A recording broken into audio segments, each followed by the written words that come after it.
Guys, it's like 2 in the morning over here, but yet I am up to get you guys this video because tomorrow's going to be a busy day for me. I'm not going to be able to get it tomorrow. And as I said to you guys, I'm trying to get more consistent with my videos. I'm trying to grow this channel.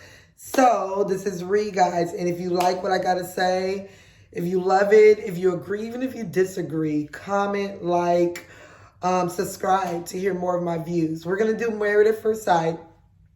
We're going to get past these couples. I didn't do last week, so I'm going to touch a little bit on a couple of things for last week, so don't be alarmed, right? Not much, really. I think the only person I'm going to touch on will probably be with Mark and Lindsay. But what I am noticing with a couple of the couples is that there are a lot of projections going on. It's mostly the women that's doing it. It's a lot of projections, okay? Lindsay is projecting her insecurities onto Mark. Jasmina is projecting her insecurities onto Michael. Katina is just projecting her anger onto Lindsay. No, but I'm up to here with it. I really am. I'm up to here with it. We'll get past Mark and Lindsay out of the way. So Lindsay flips off last week after Katina. I'm going to admit, Katina, you were childish and immature for the comments that you did last week and rolling of the eyes constantly as Lindsay is talking. That was rude. It was very rude. And I know people are like, oh, well, Lindsay did it to Alyssa. First off, everyone did it to Alyssa. You at home did it to Alyssa. But Katina tends to roll her eyes every time Lindsay speaks on anything. And anyone eventually will get sick of turning the other cheek and finally just saying, hey, what's your issue with me? So Katina is very childish. She takes out her issues with Olajuwon out on Lindsay. Okay? Check your man. Check him. Don't check Lindsay with that. So now Mark, of course, he's not confrontational. The problem with Mark is that Mark is a people pleaser. And Mark does not want, and I've said this before, Mark is embarrassed by Lindsay. Mark is embarrassed when she speaks. Mark is embarrassed as her as a person.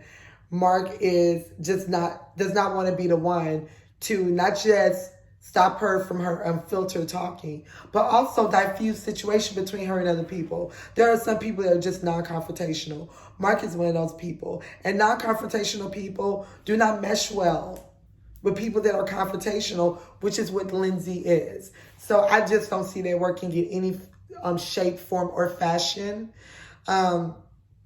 But I guess they're going to figure it out at least till the end of the season. But I just don't see this working. Lindsay was completely out of line when she flew off on the handle saying all of these things. Like, Lindsay, if you're going to do something for someone, in order to throw it back in their face, don't do it. That man did not beg you to put on no suit and to do this, that, and the third. You go out of your way to tell him how chaotic his life is, as if your life is not chaotic. You go out of his way to say, oh, go to your mother, as if your very own mother doesn't have a relationship with you. You're forgetting that she doesn't want anything to do with you. It is a lot of projecting. And you find it easier to project onto Mark the same way that Jasmina finds it easier to project onto Michael, is because these are pushovers. Not necessarily pushovers for the most part. I don't think that Michael for sure is a pushover. I don't think that. But these are people that are very passive when it comes to your behavior. And that's why it is easy for you to project. It is easy for you to find fault their way. So then it looks like you're the one who's being the savior in order to feel good about your miserable self and the bullshit you got going on in your life. No, I think it's absolutely ridiculous. So as she goes on, oh, your life is very chaotic. Lindsay, your ex-fiance left you right before the wedding. Your mother wants nothing to do with you. Okay? You're constantly speaking about being under attack. Okay, Lindsay, you're in no position to judge Mark.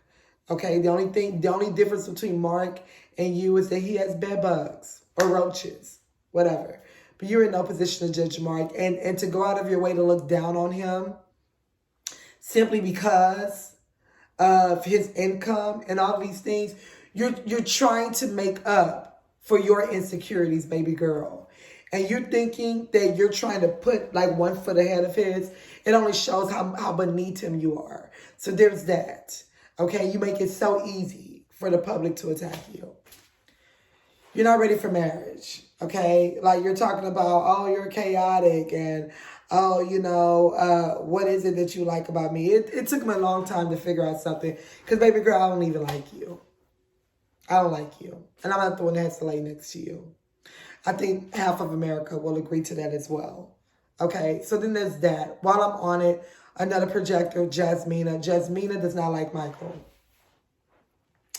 Michael is the one that's trying to make this work. Michael is the one that's trying to be understanding. Jasmina goes out of her way to make some of the smallest things seem so big. You didn't tell me you had a roommate that was a girl. Okay, why are we going out of our way with this? Why are we going out of our way? He didn't lie to you, right? He just didn't tell you. When you said about like, oh, if you ever lived with a girl, he's assuming on a relationship standpoint. Not on the standpoint as far as a roommate, like just platonic girls up in the room.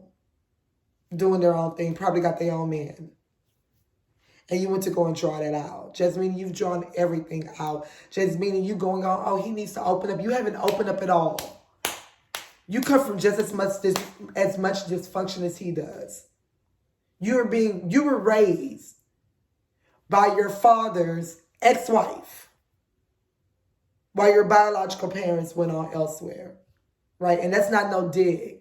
That's not what I'm about. That's not a dig. But what I'm saying is that you come from as much hurt as he does. And just like Lindsay, you are projecting. You're projecting what you got going on so no one can go and focus on what's going on with you. Oh, I don't like the tone you're using. Jasmine, not everyone is going to come with this soft talk, with this so not everyone talks like that. That man has not raised his voice. You just didn't like that tone. But just because you don't like that tone doesn't mean that is an abusive tone.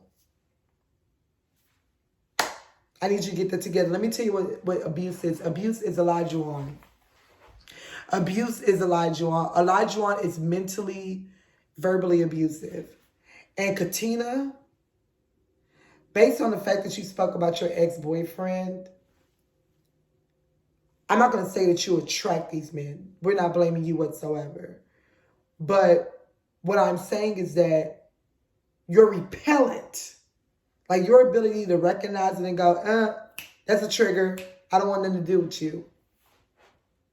You're repellent. It's not as potent as it needs to be. That's all I'm saying. That is all I'm saying. Katina, you're a gorgeous girl. You are a strong woman. And you are all woman. Olajuwon telling you that you're not of woman because you don't cook and clean the way that he wants you to cook and clean at the time that he wants you to cook and clean is bullshit. Olajuwon gives me so much of Johnny from the Houston season in reference to Bao, where you're constantly telling her, oh, how she's lacking as a wife. And not one time did you speak on you as a husband. You said during this episode, Olajuwon, you said that I sweeped for you. Emphasis on for you. Meaning that that's Katina's job. No, it's both of y'all jobs. Both of y'all. You saw a moment that needed to be swept. She was too tired to do it that evening. You wanted it done that evening. You took care of it. Teamwork. What am I missing here? Olajuwon, you don't come from a marital home. Olajuwon, you was not previously married. You watch a lot of TV. You give me very Ike Turner. That's what you give me. You give me Ike Turner. You give me, without the beatings. But, I mean, we don't know you well enough. But what I also think is, I don't think that he really likes Katina like that. Just like I don't think Jasmina likes Mike like that. And I think that you recognize in Katina the same way like Jasmina recognized in Mike that she wants this more than you do. You're talking about you want to shape her into who she want or to who you want. You had no business on this show. You have no business on this show. Marriage is not a 1960s TV show. That's not what marriage is. And you have no examples of it. Like your mind is so warped, and she doesn't help with that, because instead of her taking out her true feelings and her thoughts on you, she's too busy taking it out on Lindsay. Being immature because she won't maturely stand up to you and say, listen, I'm not about to be in here cooking every mother effing day. I'm just not about to do that. You're not about to get that from me. And I know every single day when I be in this kitchen cooking. And I know if I'm tired, I'm tired. And if you're hungry, learn how to cook as well. And not no simple breakfast. Tell myself, I'll help you with breakfast. No, help each other. We both in this house. Cook for me. Let me tell you something. Even in the traditional home that I came from, my father still got up in that kitchen. Okay, now the meals weren't that great when he cooked them.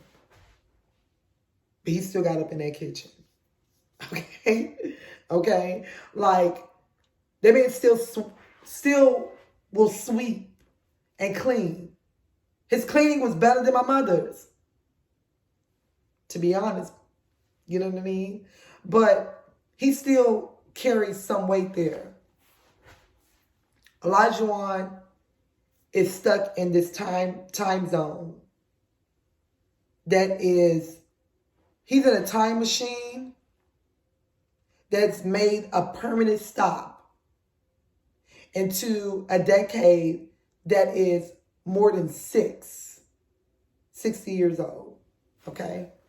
That's where Olajuwon is in. Like, Olajuwon, you haven't spoken on what you're doing, on what you would do as a husband. Like, you want this girl to cook the meat. And are you building a home? Are you building a home? Because you want to lie. You building a home, sir? I'm just trying to understand. Got on my nerves this episode. Talking about I don't know if you're enough of a woman. No, she's more than enough of a woman. She's more than enough. She's more than enough. You're not of a man. You think you are because you talk that talk. You're not of a man. Olajuwon is not attracted to Katina like that. I'm going to say it here and I'm going to say it first. And if they stay together, it's because Olajuwon said, I'm going to stay together at the end of this. Because Katina has not found her true voice because she's too busy focused on Lindsay. Noy and Steve, he says that he loves her. That's great. I did feel like last episode she was childish. But, you know, regardless of what, this episode, they figured it out. He loves her. She put together a really cute scavenger hunt. I thought that was super cute. And we loved that. And, yeah, so that's it, honestly. That's all I wanted to speak on with these couples.